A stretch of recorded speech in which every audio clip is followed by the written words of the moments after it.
Euro Jank. Now that's a term you probably heard a couple of times in your gaming career, or you even played a couple of games that can be labeled as Euro Jank and you didn't even know it. What does it mean, how important is it, and why I think that certain Euro Jank games deserve more praise. Be sure to hit that subscribe button if you want to support the growth of this channel, and let's fire up our topic for today. So what does Euro Jank term means? I'm gonna quote one of the users from GameSpot forums who wrote a solid explanation for this term. So if you don't know what Euro Jank is, I'll tell ya.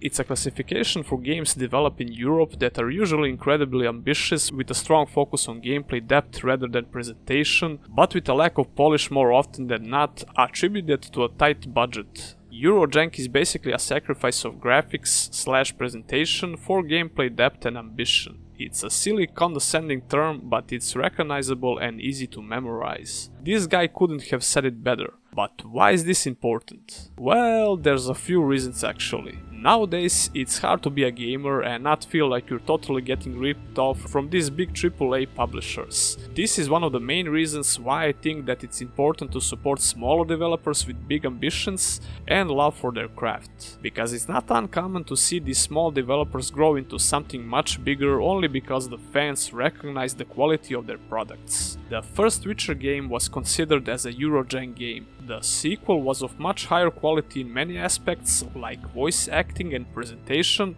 but we all know how Witcher 3 separated itself not only for the first two games, but from almost any game actually. In that process, the franchise lost their Euro Jank label since the budget, the graphics and the presentation no longer were the problem. And this is only one of those games that managed to remove the Euro Jank label, gain a bigger budget and reach a much bigger audience. But expecting every Euro Jank game to have a similar success as the Witcher franchise is downright ludicrous. The transition from AA to AAA quality and the massive success is nice and all, but this should just be a plus if it happens and not the main focus for these smaller developers. One particular studio that has been developing Euro Jank games since the early 2000s that didn't make this transition over the years is PiranhaBytes. This studio is responsible for one of the most recognized action RPG franchises in general. Gothic games are the first thing that comes to my mind when someone mentions Euro Jank.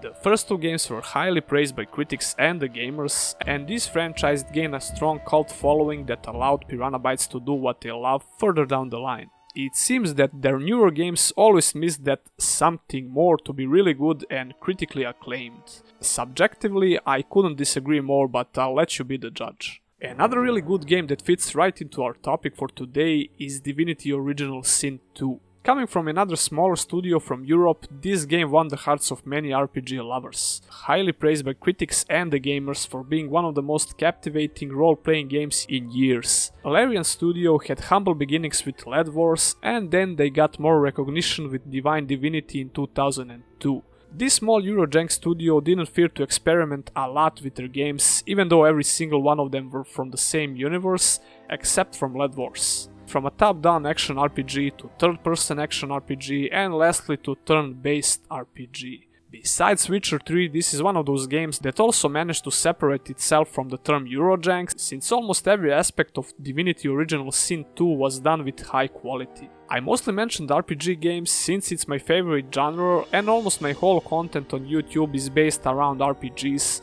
but it doesn't mean there are no other great Euro Jank games with different genre.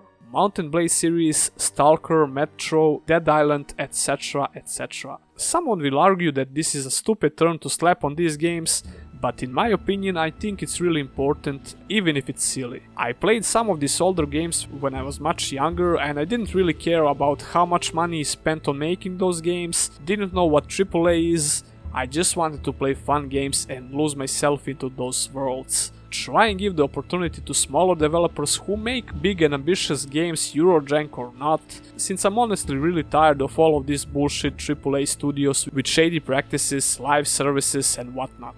This is all I have for today guys, tell me your opinion in the comment section and let's discuss this further. Be sure to press that thumbs up button, subscribe to the channel for more content and consider checking out my Patreon page to support the channel further down the line.